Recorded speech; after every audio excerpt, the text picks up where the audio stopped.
Well, I've got some mailbag to do, so we shall get onto it. I've got a few items here. I've also got a massive box I'm going to try and do somehow. I'm not quite sure I'm going to manage that one, but anyway. This video has been sponsored by JLC PCB. You can get 10 prototype boards for only $2. Go and check them out. They are sponsoring this video and helping me to produce more content. I'll start with this.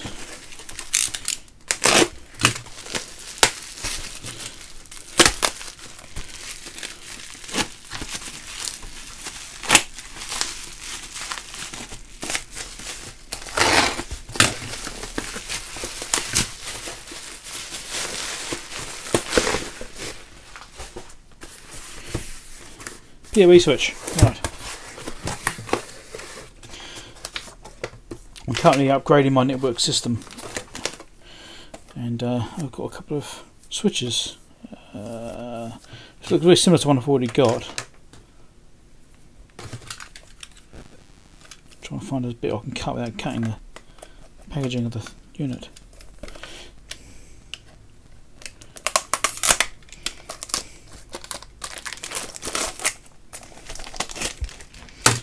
Okay, so it's got a bunch of indicators on the front. This is basically the same one I've already got. Very similar indeed. If not identical, I can't remember exactly what the one I had now. But it's got PoE ports and 10 and gigabit Ethernet as well. So the one I had before, I've used it a little bit, I've done some testing on it and it seems to work just fine. So 48 volt supply, comes from a plug pack, which is rated at 2.5 amps, 52 volts. So a couple of those. Now this is for I've got various options for my network, so I'm not quite sure exactly which one I'm going to do yet, but with the house being renovated, well, repaired after the flood, not really being renovated, is it? I've put some extra Ethernet cabling in, so it's allowed for some extra stuff to be done. RS, so it's probably some capacitors. I had a comment recently complaining about the capacitors, capacitors and what I keep going on about them. Well, yeah, okay. Just that's what turns up in a mailbag, so that's why I mentioned them. And this time it's more capacitors. So yeah, just some more tantalums. Nothing particularly exciting there. 15 UF, 25 volt. These are for probably the HP 4261. That's probably what I've got those for. Not sure what this is. Find out in a second.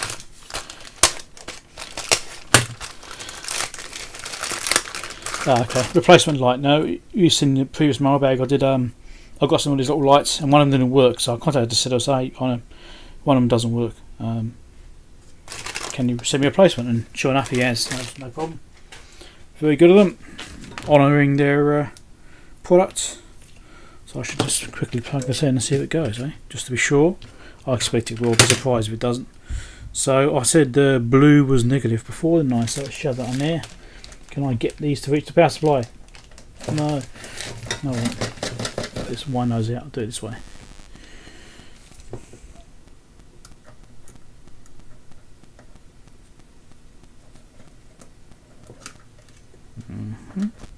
Sure, I said blue was negative last time.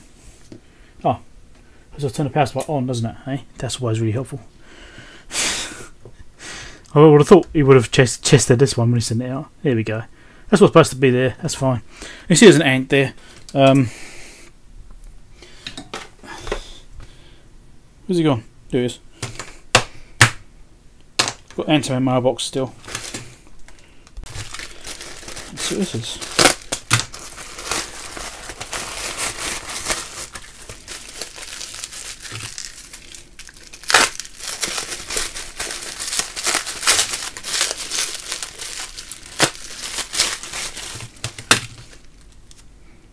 Soldering iron tips.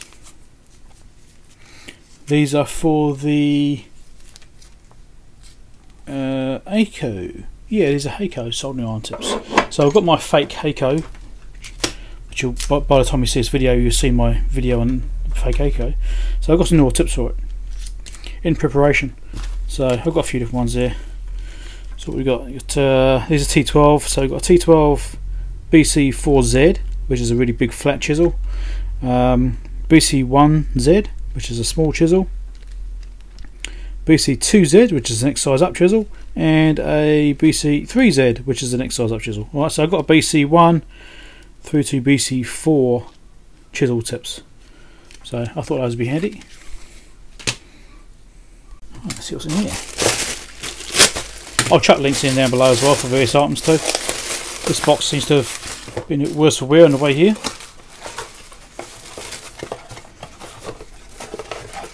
Now I saw this mentioned on a channel, I think it was Julian Illet's channel.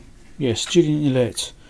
Don't ask me how to use this, I don't actually know yet. Now this is supposed to be for those syringes, right? So I believe it goes through kind of like this or something. Is that right? I'll push it down, up. Yep, that's it. That's how it works. Okay, slide it back through. This is supposed to be for things like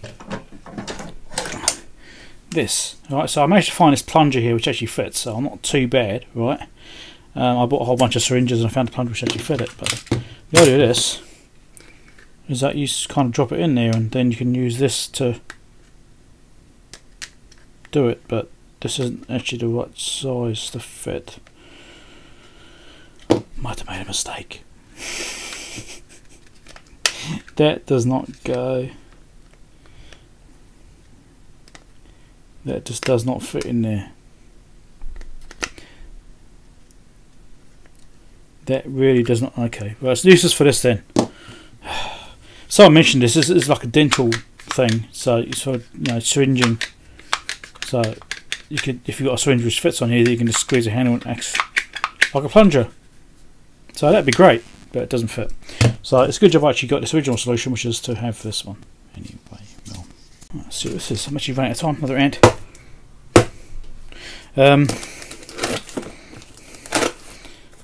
I haven't got much time left to actually do the things I need to do. I've got to go to work pretty shortly. Anyway, what's in here? Nice packaging.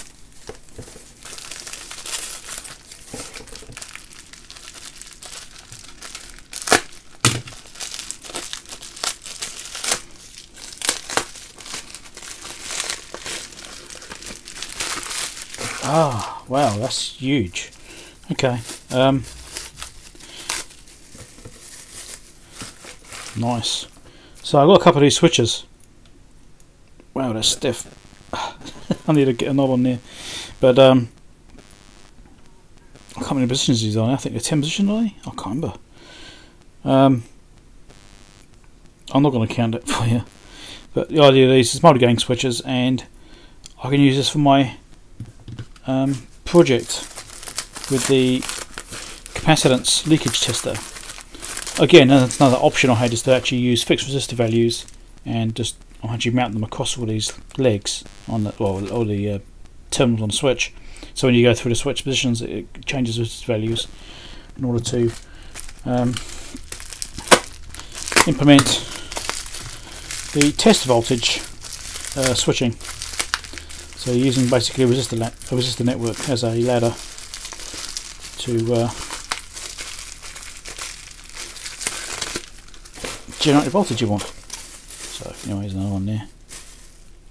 So cool, a couple of those. And they're much bigger than I thought they'd be. I thought they'd be smaller than that, but that's fine. Big's good.